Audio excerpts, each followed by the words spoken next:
Diduga rem truk blong, 13 kendaraan terlibat kecelakaan beruntun di Jalan Perintis Kemerdekaan Pulau Gadung, Jakarta Timur. Satu korban pengendara motor terluka berat dilarikan ke rumah sakit.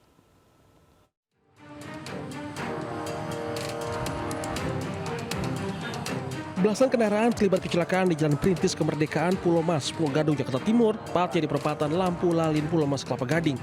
Tugas kepolisian dan Dishub beserta TNI berupaya mengevakuasi kendaraan dan mengatur lalu lintas di sekitar lokasi. Kejadian berawal saat lampu pengatur lalu lintas menyala merah. Tiba-tiba sebuah truk trailer yang melaju dengan kecepatan tinggi menabrak kendaraan yang sedang berhenti. Diduga rem truk itu blong. Ada 5 apa motor ada 10 apa tadi? Oh, banyak ya, Pak ya? Bapak evakuasi. Bapak nggak apa-apa? Ada korban alhamdulillah cuma dia luka-luka aja motor terutama. Truk kontainer dia tidak bisa menguasai pengeremannya. Karena pengeremannya pada saat ditekan pedal remnya los. Akhirnya dia membanting kendaraannya ke kanan. Total ada 9 mobil dan 4 sepeda motor yang terlibat kecelakaan. Selanjutnya sopir truk dan seluruh kendaraan dibawa ke unit laka lantas Jakarta Timur, sementara satu korban luka berat dilarikan ke rumah sakit. Dari Jakarta, Rio Manik melaporkan. Penggerebekan penjual narkoba diwarnai kejar-kejaran antar polisi dan pelaku di Kota Medan, Sumatera Utara. Polisi membakar barak narkoba yang sering dijadikan lokasi penjualan.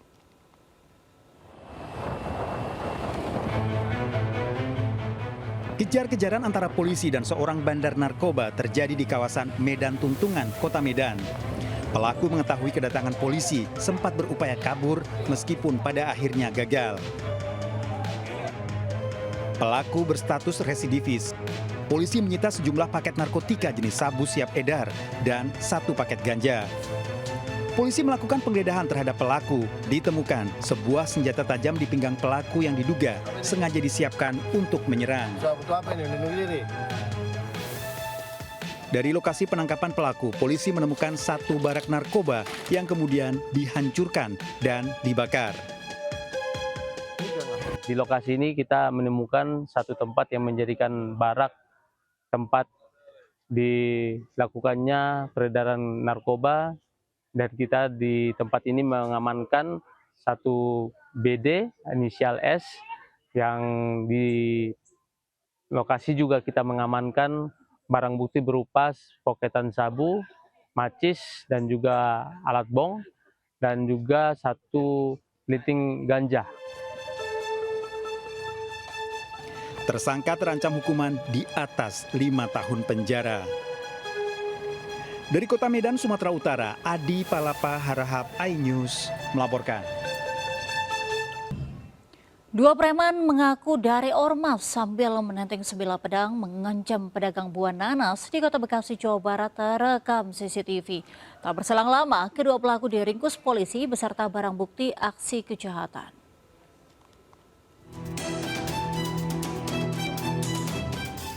Beginilah aksi 2 pelaku pengancaman pedagang buah nanas dengan senjata tajam jenis pedang di Jalan Raya Mustika Sari, Kecamatan Mustika Jaya, Kota Bekasi, terekam CCTV.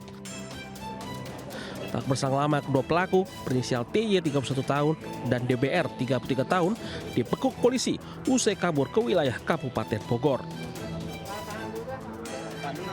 Korban saat itu sedang dagang didatangi 2 pelaku menggunakan sepeda motor dan meminta sekantong plastik buah nanas secara gratis untuk anggota ormas. Pedagang menolak hingga membuat pelaku kesal dan cekcok mulut hingga pelaku pergi. 30 menit berselang, kedua pelaku datang kembali dan kembali terjadi cekcok mulut hingga pelaku mengancam menggunakan senjata tajam. Tersinggung dengan penolakan tersebut dengan alasan, loh ini kan cuma buah nanas saja, kenapa tidak diberikan? Kemudian setelah sempat cekcok mulut, pelaku pergi.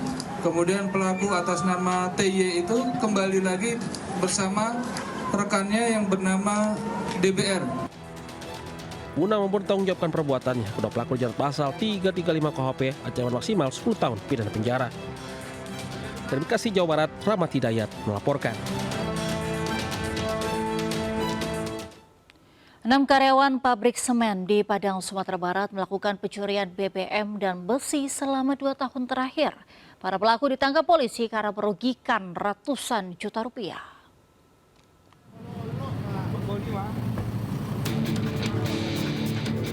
Penangkapan terduga pelaku pencurian di area tambang PT Semen Padang, kawasan Bukit Karang Putih, Lubuk Kilangan, Kota Padang. 6 pria yang bekerja sebagai buruh dan operator alat berat ditangkap polisi. Polisi mengungkap modus para pelaku yang sudah beraksi selama 2 tahun terakhir. Para pelaku mencuri BBM jenis solar untuk operasional alat berat serta ratusan kilogram besi dari dalam kawasan pabrik. Barang hasil curian kemudian dijual kepada penadah. PT Semen Padang melaporkan kasus ini pada polisi. Dengan hasil penyelidikan dimaksud, tim kemudian bergerak ke lapangan dan mengamankan kurang lebih ada 6 orang yang merupakan karyawan PT Semen Padang yang melakukan kegiatan pencurian dalam penggelapan terkait dengan BBM yang digunakan di dalam alat berat yang digunakan untuk melakukan pertambangan di Semen Padang. Secara akumulasi mungkin selama 1 tahun itu kurang lebih ratusan, namun yang bisa kita hitung berdasarkan hasil pemeriksaan di beberapa bulan terakhir itu 84 juta rupiah. Para tersangka menjalani penahanan di Polresta Padang guna menjalani hukuman. Dari Padang, Sumatera Barat, Budi Sunandar, iNews melaporkan. Pemirsa, seorang gadis di bawah umur diperkosa 7 orang di Pasuruan, Jawa Timur. Salah satu pelaku ayah kandung korban. Penangkapan para pelaku diwarnai teriakan dan amukan warga.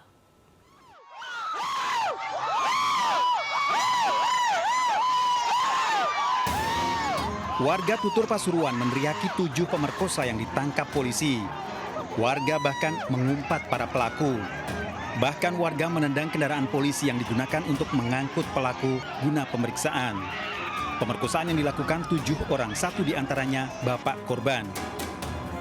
7 pelaku menjalani pemeriksaan di kantor polisi dan mengakui membujuk korban dengan iming-iming uang hingga pengancaman. Korban dicabuli para pelaku sejak Agustus 2024 hingga Juli 2025 secara bergantian dengan sembunyi-sembunyi baik di rumah dan di ladang. Jadi ada berbagai macam, karena tersangkanya banyak, ada yang melakukan pengancaman, ada yang korban mendatangi tersangka juga, seperti itu, dan memberikan imbalan modusnya.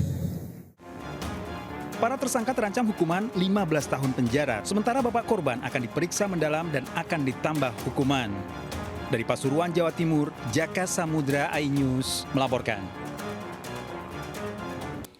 Pemirsa, polisi mengungkap fakta baru terkait tewasnya diplomat muda Arya Daru Pangayunan. Sebelum ditemukan tewas, korban terekam CCTV di atap gedung Kementerian Luar Negeri selama hampir 1,5 jam.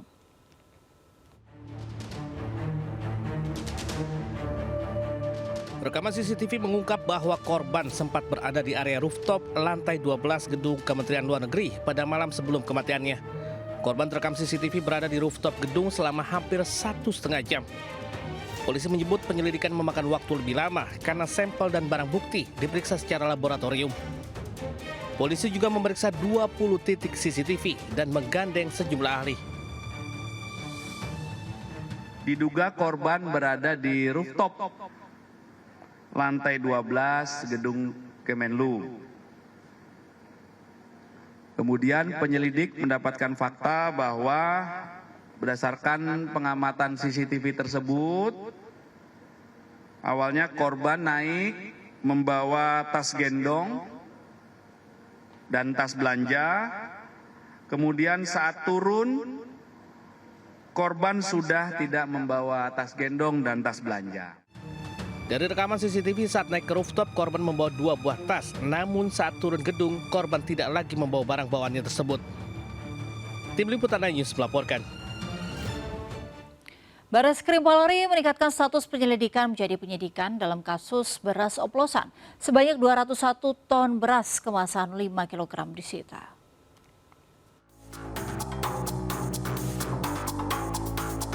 Beras kemasan 5 kg baik premium maupun medium disita sebagai barang bukti. Hingga saat ini Polri mengklaim telah menemukan 3 produsen dan 5 merek beras yang ditemukan menjual produk tidak sesuai mutu di kemasan. Nama-nama ini berpotensi bertambah karena proses penelitian di laboratorium masih dilakukan. Namun sampai dengan hari ini kita baru mendapatkan 9 merek dan 5 merek yang sudah ada hasilnya,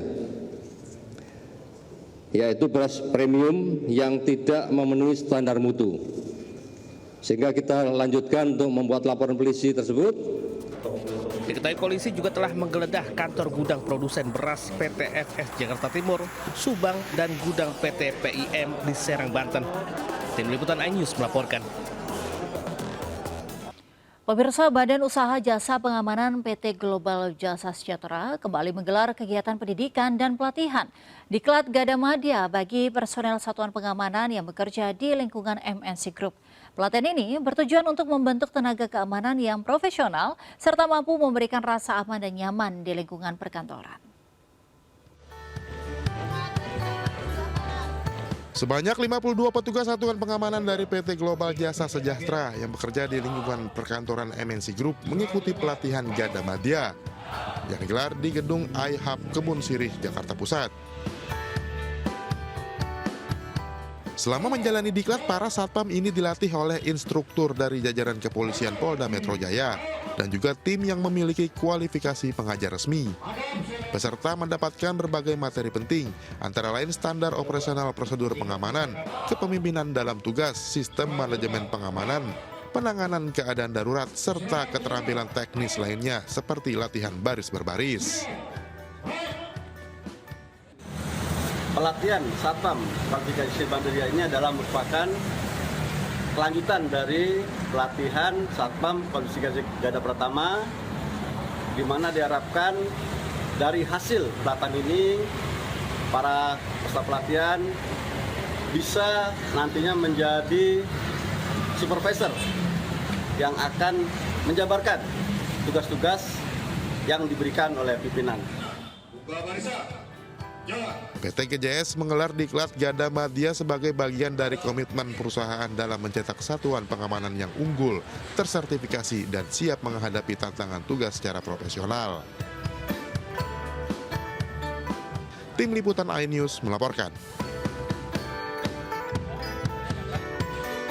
Kita beralih ke berita mancanegara, pemirsa. Perang yang terjadi antara Thailand dan Kamboja berdampak luas bagi kehidupan warganya. Rumah-rumah hancur, fasilitas porak-poranda, sementara anak-anak yang ketakutan terpaksa mengungsi.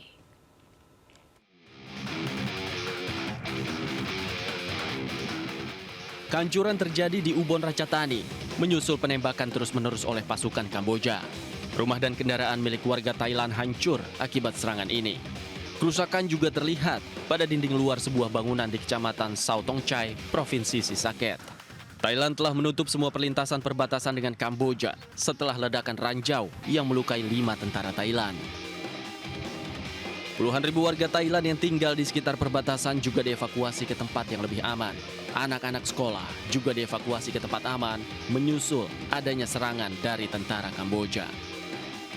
Ketegangan juga terjadi di distrik Banteay Ampil, Provinsi Odar Menchay, Kamboja. Warga meninggalkan rumah mereka secara massal di tengah bentrokan antara pasukan Kamboja dan Thailand di perbatasan. Mereka bergegas mengemas barang-barang dan melarikan diri menggunakan traktor pertanian.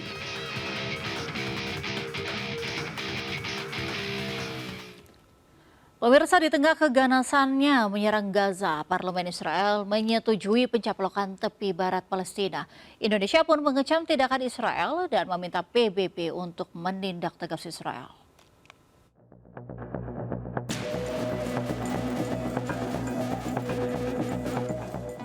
Tidak hanya Gaza, ternyata Israel juga berniat untuk mencaplok tepi barat Palestina. Rangkaian serangan pun telah dilancarkan Israel beberapa kali ke tepi barat dan menewaskan puluhan warga Palestina yang tinggal di sana. Puncaknya pada hari Rabu 23 Juli 2025, Parlemen Israel menyetujui perluasan kedaulatan Israel atas tepi barat dan lembah Yordan.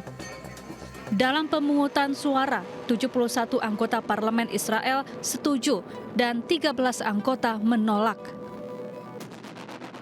71 בעד, 13 נגד. אני קובע כי ההצעה התקבלה. חברות וחברי הכנסת, אני מבקש עוד רגע, הכנסת קיבלה בשעה טובה כעת הצהרה היסטורית התומכת בהחלת ריבונות ישראלית על חבלי המולדת יהודה ושומרון.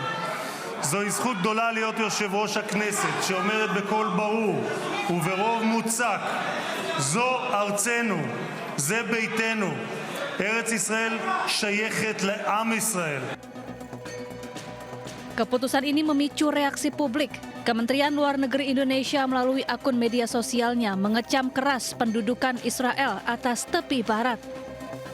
Indonesia juga menegaskan Israel tidak memiliki kedaulatan atas wilayah tepi barat yang merupakan milik negara Palestina. Tak hanya itu, Indonesia kembali menyatakan dukungannya atas negara Palestina dan terus mendorong solusi kedaulatan dua negara. Indonesia juga meminta PBB untuk mengambil langkah konkret dan mencegah Israel menduduki wilayah tepi barat Palestina. Pemirsa, Women Pro Futsal League 2025 pekan ke-7 sukses digelar di Gor Amunggrogo, Yogyakarta. 8 tim saling adu strategi dan kekuatan demi menambah poin menuju puncak klasemen. Kebumen United Angels kembali meraih hasil positif dalam lanjutan Women Pro Futsal League 2025 pekan ke-7 hari kedua yang digelar di Gor Amunggrogo, Yogyakarta. Sang juara bertahan mampu mengalahkan lawannya Muara Enim United dengan skor 3-1. Kemenangan ini membuat Kebumen United Angels perlahan merangsek ke posisi kedua klasemen sementara. Di laga kedua, Kuda Laut Nusantara KLN Angels berhadapan dengan Alive FC. Kedua tim bermain disiplin dengan pertahanan ketat agar tidak mudah kebobolan. Namun Alive FC mampu memanfaatkan beberapa kesalahan dari KLN Angels yang pada akhirnya mampu mencuri 2 gol dari KLN Angels. Di laga ketiga, sang pemuncak klasemen MSP FC tampil luar biasa saat menghadapi Netik Ladies. Agresivitas lini depan MSP FC membuat pertahanan Netik Ladies kerepotan sejak awal pertandingan. MSP FC mampu mencukur habis Netik Ladies dengan skor 6-0. Di laga terakhir, Carmila Sari KS Futsal tidak mampu meraih kemenangan setelah takluk lawan Fapage Femini. KS Futsal yang belum sekalipun menang dalam turnamen ini lagi-lagi harus gigit jari setelah kalah 1-0 dari Fapage Femini. Tim Liputan iNews melaporkan.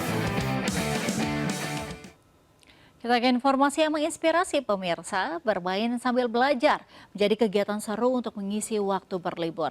Selain belajar sambil bermain, anak-anak juga berkesempatan bersosialisasi dengan teman sebayanya.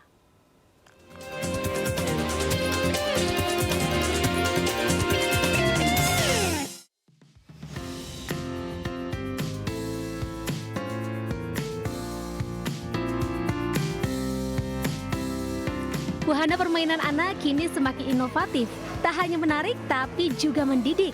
Seperti wahana permainan di daerah Gading Serpong, Tangerang ini yang tak sekedar menghadirkan keseruan bermain dengan unsur edukatif yang menambah dunia bermain anak lebih berwarna. Untuk orang tua yang khawatir sang buah hati kepanasan atau kehujanan saat bermain, jangan khawatir.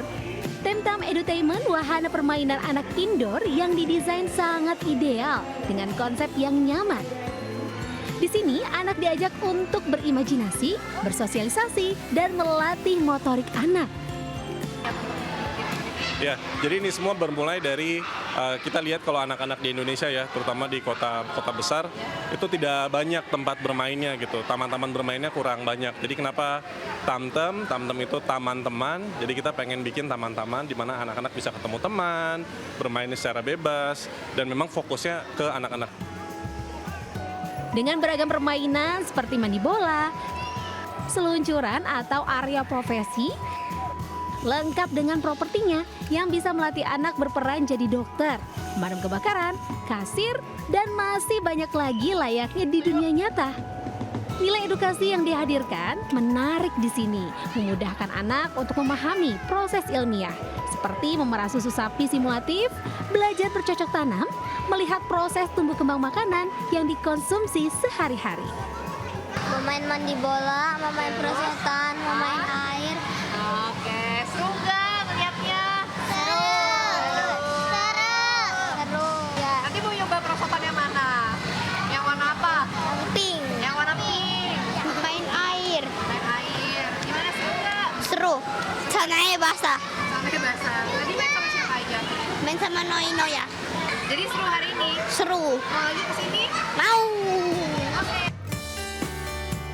Wahana bermain di tempat ini dirancang agar anak bisa belajar sambil bermain, tanpa merasa bosan, dan tentunya tetap dengan pendampingan orang tua ya. Let's go! Wow! Wah, ternyata seru banget. Main bola, main air, terus juga permainan lainnya yang ternyata bisa membuat anak-anak jadi belajar banyak hal. Dari Tangerang, Nora Syafika, Laksana iNews, melaporkan. Pemirsa, tak terima layang-layangnya disita petugas gabungan. Seorang bocah merengek hingga menangis lantaran terjaring operasi layang-layang. Layang-layang di sekitar area bandara memang dilarang dan mengganggu aktivitas serta keselamatan penerbangan.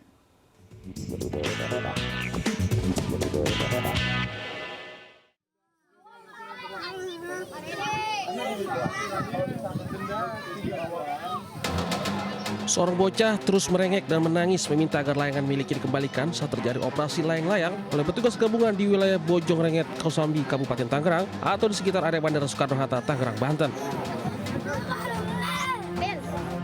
Bocah tersebut kedapatan sedang menerbangkan layang-layang di area yang memang dilarang otoritas bandara karena mengganggu aktivitas dan keselamatan penerbangan. Dari operasi layang-layang tersebut, petugas gabungan mengamankan sedikitnya 10 layang-layang besar yang sedang diterbangkan sejumlah anak-anak. Apapun yang terjaring operasi layang-layang tersebut, kebanyakan anak-anak di bawah umur, sehingga petugas minta para orang tua membuat surat pernyataan. Yang dapat layang-layang karena layang-layang juga dirusak oleh anak-anak tersebut, ya dia juga berharap ini dikembalikan kepada dia, tetapi kita tidak dikembalikan dan ini kita bawa sebagai barang bukti. Operasi tersebut akan terus digelar selama 14 hari ke depan dan terus disosialisasikan kepada masyarakat yang tinggal di dekat bandara agar tidak menerbangkan kembali layang-layang demi keselamatan penerbangan. Dari Tangerang, Banten, Hasnegara, iNews melaporkan. Pemirsa, pelaku pembagian minuman keras dalam event lomba lari akhirnya diberikan sanksi oleh Pemkot Bandung. Ada 2.005 botol miras yang ditemukan dan dijadikan barang bukti di persidangan nanti.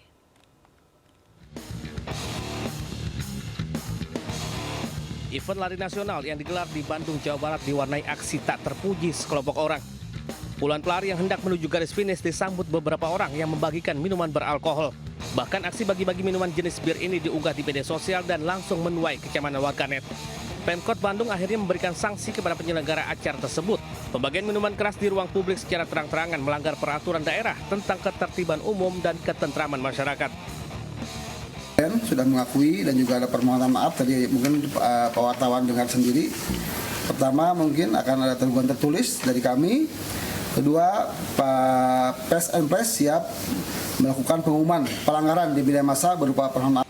Selain dikenakan sanksi administrasi sebesar 5 juta rupiah serta permintaan maaf terbuka di media sosial, komunitas free runner ini juga diwajibkan membersihkan areal balai kota selama 2 minggu. Dari Bandung, Jawa Barat, Billy Maulana, Fikran, iNews melaporkan. Sementara itu, pemirsa, upaya penyelundupan benih lobster senilai 38 miliar rupiah digagalkan polisi di Bandara Soekarno-Hatta, Tangerang, Banten.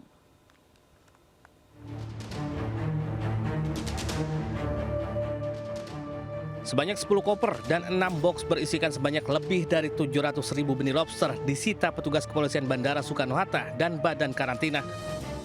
Lobster jenis mutiara dan pasir senilai 38 miliar rupiah ini akan diselundupkan ke negara Vietnam. Selain menyita barang bukti, polisi juga mengamankan 6 tersangka. 5 diantaranya merupakan petugas keamanan penerbangan maskapai Lion. Peran yang dilakukan para pelaku juga berbeda-beda, mulai dari pengemas benih lobster hingga membantu meloloskan pemeriksaan mesin X-ray yang ada di kargo bandara. Tersangka menyelundupkan barang ilegal itu mulai menggunakan koper dan menyamarkannya untuk dikirim melalui kargo. Kini kepolisian Polres Bandara Soekarno-Hatta juga sedang memburu 7 tersangka lain yang kini masuk dalam daftar pencarian orang atau DPO. Atas perbuatannya, para pelaku dijerat Undang-Undang tentang Perikanan dengan ancaman 6 tahun penjara. Dari Tangerang, Banten, Hasnugara iNews melaporkan. Pemirsa, 4 orang pengamen menjadi sasaran amukan warga usai terpergok mencuri handphone di Bangkalan, Jawa Timur. Pelaku nekat mencuri karena melihat adanya kesempatan.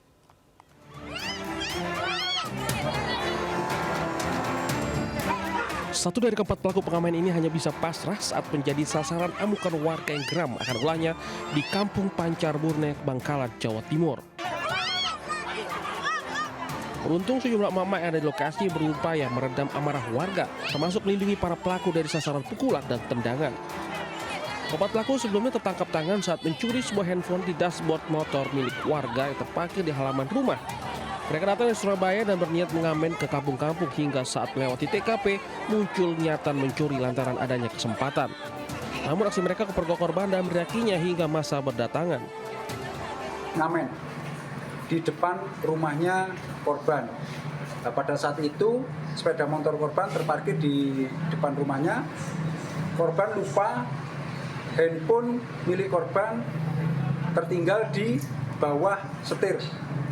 Kemudian salah satu dari 4 orang ini, yaitu yang paling kecil dengan usia 12 tahun dengan inisial MTM ini mengambil handphone yang ada di sepeda motor tersebut.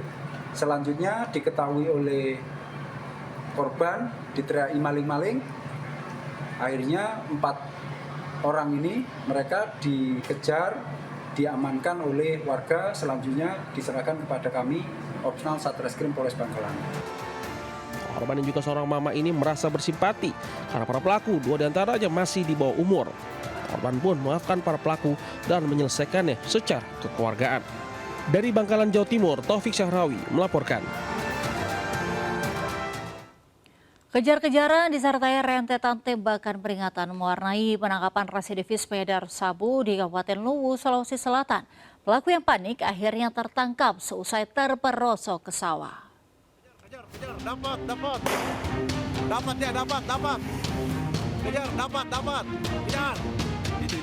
Sejumlah anggota polisi terlibat kejar-kejaran dengan residivis pengedar sabu di Kabupaten Luwu, Sulawesi Selatan.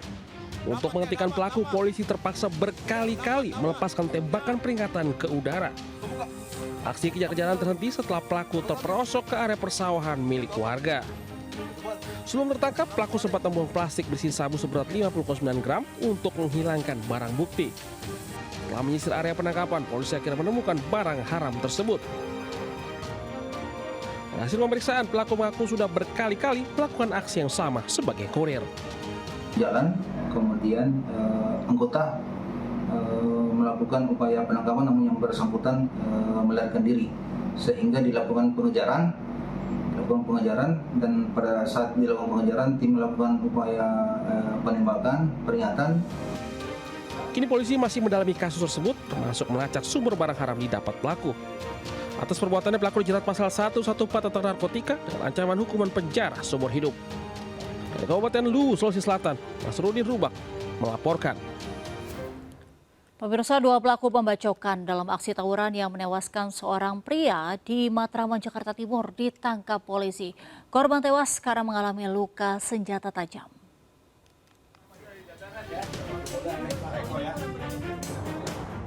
Penangkapan 2 pelaku tawuran yang menewaskan seorang pria berusia 24 tahun dilakukan oleh Subdit Jatantras Polda Metro Jaya di wilayah Parung, Bogor.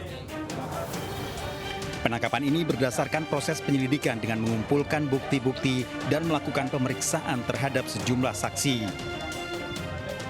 Kedua pelaku langsung digelandang ke Mapolda Metro Jaya guna dilakukan penahanan dan kepentingan penyidikan lebih lanjut. Korban tewas dalam aksi tawuran di Jalan Pisangan Baru Selatan, Matraman, Jakarta Timur. Korban mengalami luka pada bagian punggung, lengan atas kanan, dan jari kaki kanan. Tawuran ini merupakan aksi balas dendam lantaran sebelumnya ada penyerangan dari kelompok lain. Sementara kini polisi masih melakukan proses pengejaran terhadap 2 pelaku lainnya yang turut membacok korban. Dari Jakarta, Rio Manik, iNews melaporkan. Peristiwa tadi sekaligus menutup Lintas Ais pagi akhir pekan hari ini. Dan pemirsa, berita-berita tadi juga dapat Anda baca selengkapnya melalui portal okezon.com. Sesaat lagi Anda bisa menyaksikan serangkaian peristiwa lain di program Jurnal Lintas Ais pagi. Bersama rekan saya, Camar Hainda. Saya Angelika Deva, kamu undur diri. Selamat pagi, selamat menikmati akhir pekan Anda. Wassalamualaikum warahmatullahi wabarakatuh.